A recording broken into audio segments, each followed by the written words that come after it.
2 In Touch magazine, Beyonce feels overshadowed by Adele. Welcome to MsMojo, and today we're counting down our picks for the industry beefs that were played up in the press. All of that drama, whatever, all that stuff is like, it's just like so silly, and a lot of it really came from like the media. For this list, we're excluding feuds that are obviously fake, such as Jimmy Kimmel's long-running rivalry with Matt Damon. Number 10, Green Day and the Network. There's no hype like self-generated hype. Punk band Green Day slammed a new wave band called The Network for spreading rumors about them. Notably, lead vocalist Billie Joe Armstrong accused the mysterious band of lying about being a Green Day side project. If there was beef, it didn't last long. The Network actually opened for Green Day during a tour in the mid-2000s. But rumors persisted for years that this little spat was a piece of performance art and that the Network was really just Green Day in masks. Also, the publishing information clearly cites the band's members as writers on the Network's albums. So in effect, they were feuding with themselves. We're basically an older, less mature Green Day. And yeah, we've thrown our seed all around the world, so there's gonna be kids. Number 9, Coldplay and Crazy Frog. Signed by the Crazy Frog himself. We make no enemies, no. Have you met the Frog? What's he like? We've met the Frog. He's a bit arrogant, to be honest. Getting to the coveted number 1 spot on the charts can take years of hard work and goodwill. Coldplay was poised to make a huge return in 2005.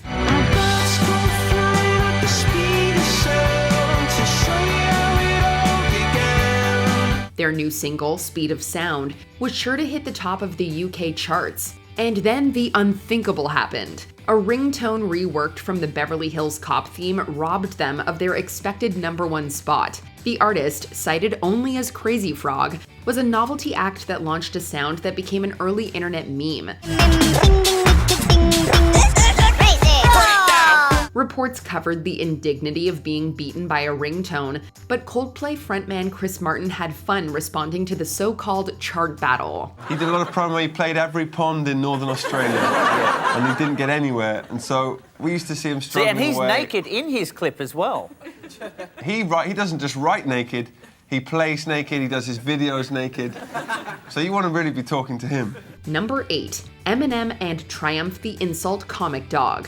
Slim Shady was known for his aggressive antics, even at award shows. Triumph the Insult Comic Dog is a hand puppet who was exactly as his name describes, and who was voiced and puppeted by comedian Robert Smigel. So when they had a brief, uncomfortable, and apparently unscripted moment at the 2002 MTV Video Music Awards next to Moby, an artist Eminem was genuinely beefing with, it was bizarre. Eminem actually grabbed the puppet and closed its mouth. Eminem, come on. Let's talk to him. Buddy. What? All right, he had his TV time. Look at this.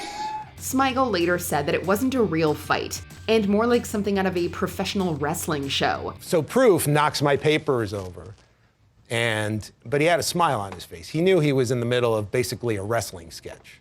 But the MTV panicked, cut away.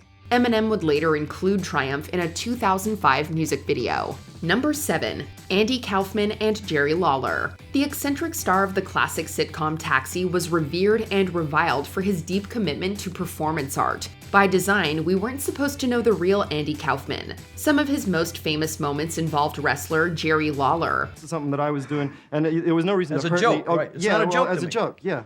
It's Yeah, not a joke. Well, it wasn't a joke to me. Did you laugh after when you were laying in the hospital? Was it a joke then? No. Before his WWE days, Lawler wrestled Kaufman in a highly publicized match that sent Kaufman to the hospital. These hostilities were put on display for the TV audience on an episode of Late Night with David Letterman. Or rigged? Are you guys really friends? Was it No, a scam? not at all. I couldn't warm up to this guy. We were cremated together. He is a wimp.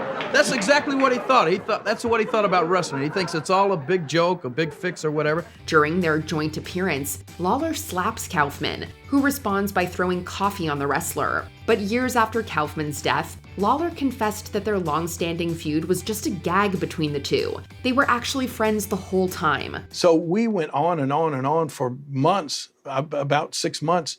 And then he calls me one day and says, "Hey, you want to do the Letterman show?" And I said, "Well, let me think about that." Yes. Number 6, Ariana Grande and Victoria Justice. It was the moment that launched 1,000 memes. During a group interview with the cast of Nickelodeon's Victorious, the cast joked about how Ariana Grande loved to sing. Victoria Justice's somewhat cutting response that they all sing is seen as evidence that the two are mortal enemies. She's a beautiful voice, but it's awesome. She sings absolutely everything. She never stops. That's so true, Liz. You sing a lot too. Especially during rehearsals. We all sing. Yeah, I guess that's true. Leaving aside the fact that the clip is often edited in a misleading way, the two insist the rumors that Justice was a bully on set are a media fabrication. And hopefully now that she's talked about it, I've talked about it, there's no feud. We can put this behind us now and we can practice what Frozen preaches, my friends, and let it go. A 2024 social media post of co-stars Justice and Elizabeth Gillies provoked a warm reaction from Grande, and it seems that whatever bad blood there was is now water under the bridge. But the meme is still a classic. People online like fanning those flames and making it this huge crazy thing. And yeah, we're all super supportive of each other and it's amazing. And I love Ariana. Number 5, Susan Sarandon and Julia Roberts. Are you feeling all right? Yeah, I'm fine. I'm great. A little bit tired. I hate when people say that. Hollywood can be cutthroat, but sometimes the actors just become collateral damage. In 1998, two of the decade's most bankable leading ladies came together to make the tearjerker Stepmom. Reports that Susan Sarandon and Julia Roberts butted heads on set were rampant. They fought those rumors even when the movie was released. There was for years these rumors that the two of you were like in a thing. For years, really? Wow. But years later, while doing press for the aptly titled Feud, Betty and Joan, Sarandon revealed that the stories of the stepmom feud were fiction. Not only that, they were fiction being peddled by her own PR person in an attempt to drum up cheap press, and she had no idea. That rumor started, and I think we tracked it down to a PR person, but of course people love to hold on to bad news. Number 4, Oasis and Blur. After flattening Vic and Bob, with 4 Brits in the bag, Blur offered Oasis an olive branch. I think this should have been shared with Oasis. In 1995, the two hottest bands in British rock music clashed over who would win the Battle of Britpop. Releasing singles on the same day, the bands soon became enemies at war. Their apparent feud captured the public's imagination. Each band became a symbol of class and regional pride within the UK. Their behavior at the Brit Awards helped fan the flames of their presumed tensions. And the band hit back at Southern Art School softies Blur. I'd like to thank all the people. All people. So many people. While this one isn't totally fake, it began with some heavily massaged media spin designed to sell newspapers and generate publicity for both acts. Years afterwards, Oasis's Noel Gallagher and Blur's Damon Albarn have become friends and collaborators. Away, and then we went to the bar and got a drink, and the first thing we spoke about was how great all that was. You know, we never mentioned the insults and all that kind of thing. Still haven't. Number 3, Adele and Beyonce. It may not have a lot of lore behind it, but this fictional feud launched what has become a perennial Wendy Williams meme. And I don't want Beyonce to be upset with Adele's success, which, yes, Beyonce, she is out succeeding you right now. The origins seem to be tabloid stories from 2016 about Adele turning down the chance to collaborate with Beyonce. Then the stories about Beyonce's alleged jealousy over Adele's success with her third album, 25, picked up traction. Adele has 16 producers and 16 writers.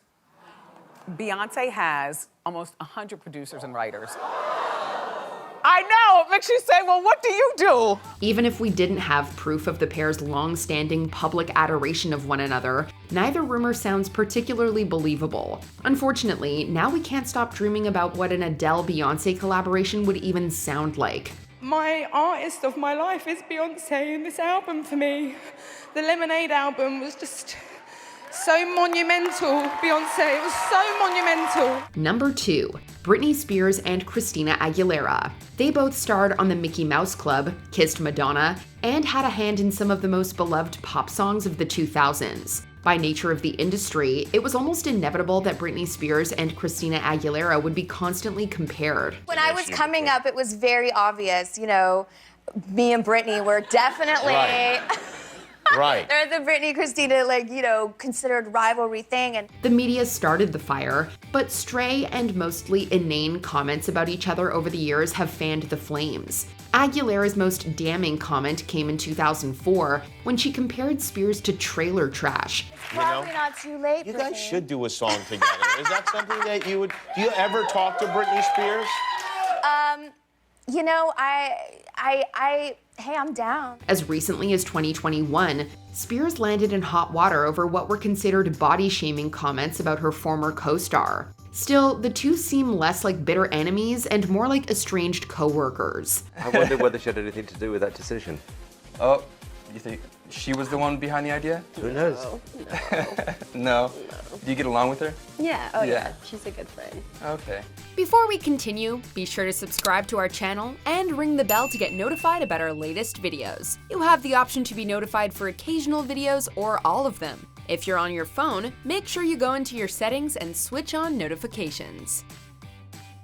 Number 1, Lady Gaga and Madonna. If we had a word for this alleged feud, it would be reductive. It feels reductive. Is that good? Look it up.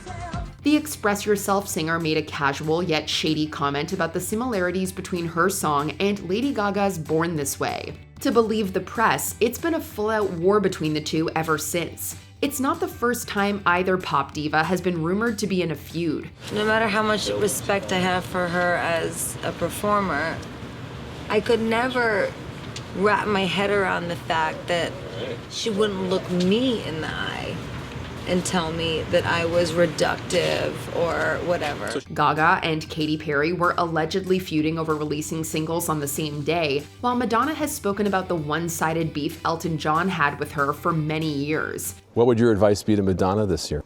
Make sure you lip sync good. But given their rather tame commentary and their continued compliments toward one another since, rumors of their feud have been greatly exaggerated. That I got an email from her people and her sending me their love and complete support on behalf of the single. And if the Queen says it shall be, then it shall be. Which of these feuds did you believe was a real thing? Let us know in the comments. It is a little frustrating to see how people do love to pit women against each other.